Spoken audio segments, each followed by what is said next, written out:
Ivane! Jurane! Mila supruga. Što? Ti si Jurve oboružan. Tekar malo proteče dana od kada si se kući povratio, a već naumljavaš mene ostaviti. Mila!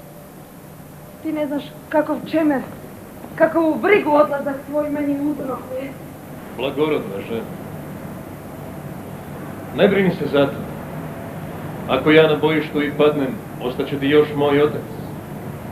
Ostaće ti naš sin. Oba dvojica će tu tražiti da ti tu štetu nadoknadi. Jurane, ja se još te dobro sjećam vremena kada si ti drugačije mislio. Kada tvoja Sofija tebi sve bijaše. U to vrijeme Jur prođe. Tvoja jedina misao rat je sada. Tvoj jedini posao borba. Sofijo, mogu li ja drugačije raditi? Bili bio vrijedan oca moga nositi ime? Bili bio vrijedan domovinu imati ako bi u najpogibeljnijem stanju njezinom u naručju supruge dane sprovađao?